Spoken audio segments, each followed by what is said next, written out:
y'all doing? It's Lugamonger. This time, Spyderco Karahawk. It's a folding karambit from Spyderco. It has the Emerson wave opener, G10 scales, stainless steel liners. It's a lockback design. It's got an overall length of 6.5 inches. It's got a blade length of 2.35 inches. It's got a closed length of 4.5 inches. The weight's 3.8 ounces. The MSRP is $289. $289. It's an expensive little beauty. It really is. This is an excellently designed knife. There's a lot going on here. This is a very busy knife design. When you first look at it, it doesn't look like there's too much to it, but when you really think about it, my first impression of this knife when I first picked it up is a lot thinner than I had originally thought. I did watch a few videos of this online. I mean, I had seen it. I'd read a couple forums that had mentioned it. But when I picked it up, the weight hit me. You hear 3.8 ounces. I've got a lot of knives that weigh 3.8 ounces. But with as thin as this knife is, that it feels heavier than it should be. It's not obtrusive, you know what I mean? It's not like an obnoxious weight. It does still feel really good carried in the pocket, partially because of how thin it is. But I also think that that's the reason that I have the impression that it's heavier than it should be. But that doesn't really matter. As far as this is a very defensively designed knife. I mean, this is obviously designed with the Emerson wave. The Emerson wave is one of the fastest ways you can get a knife into action out of your pocket. It's faster than an automatic, in my opinion. It's faster than a bally song, just because there is no action besides handling the knife. And what I mean by that is when you deploy this out of your pocket, if you don't know how the Emerson wave opener works, there's a lot of videos on it showing the actual deployment, but this will just hook onto your pants pocket, deploy the blade for you.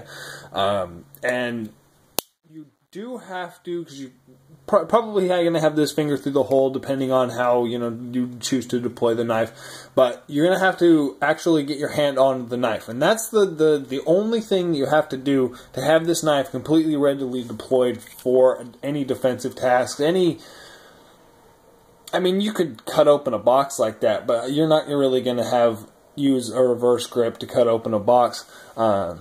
Yeah, and with the Emerson wave does give me a bit of a concern, seeing how this is a lockback design, and with the elastic nature of cloth, I know there's no elastic in your actual pants pocket, but it stretches. And with that stretch on the actual deployment of this knife, when it actually does open it and you release from your pants, that stretch that your pants give slams this thing open. I mean, it's bam.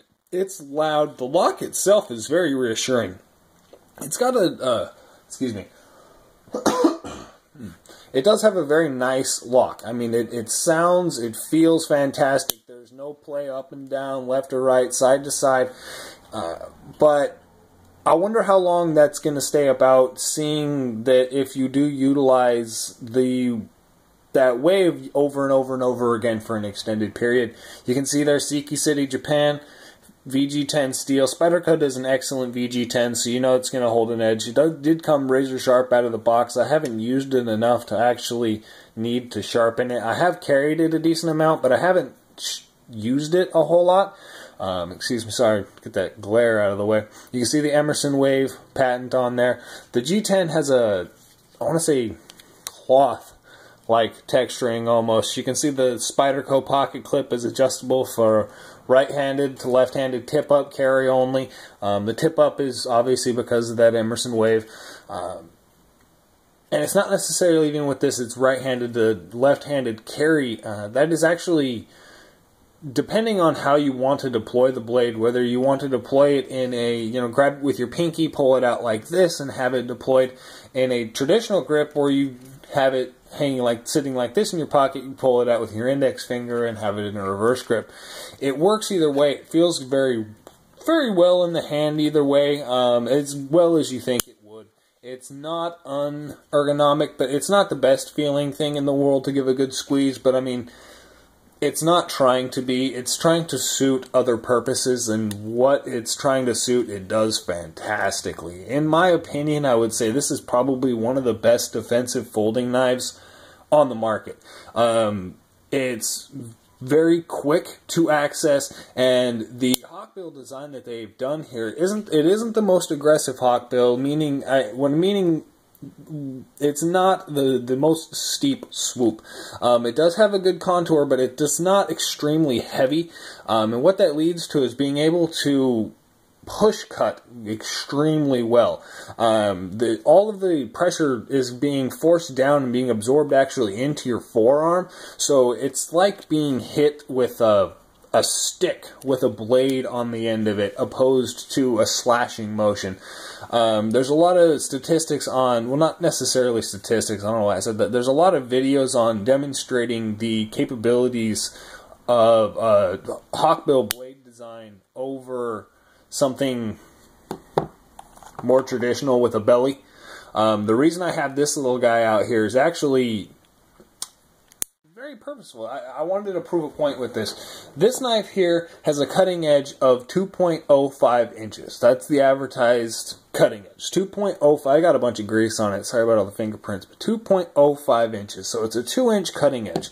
This has I believe it's a 1.7 inch cutting edge. It's a 1.9 inch blade, 1.7 inch cutting edge. Okay. These are the most comparable knives as far as cutting edge that I have available. This has it's 2.9 inch blade, so that's a 3-inch blade with, I believe, a 2.7 inch cutting edge. Okay, the defensive capability behind this it isn't negligible. You could use this in defense, but it's not optimal. It's not something that you're going to grab thinking, oh, I'm going to need this, to protect my life, to protect my loved ones. This isn't something that you're going to go for. This, however, on the other hand, is. This is something that I would feel confidence carrying this above, even over and above something with a much larger blade. I mean, you could get into something. What do I got in my pocket? Okay, this is a Benchmade Barrage. That's a toss-up in my mind. As far as tactical purpose, the design and functionality of this hawkbill design blade and that's another actually added feature as well. You can use the pommel of a normal knife as an impact weapon. I mean, that is a decent impact weapon. It will work. It will do damage, but it delivers an extra amount of retention because you have the ring itself. You have the impact availability of that steel. It's not sharp on the angles, but it's not a very. It does have a good 90-degree angle on there. So the damage that's possible to cause is, I mean, that alone is impressive. So it has a lot of positive attributions as far as the defensive capability over something like this. This is a lot easier to use. This, I mean, just swing it around.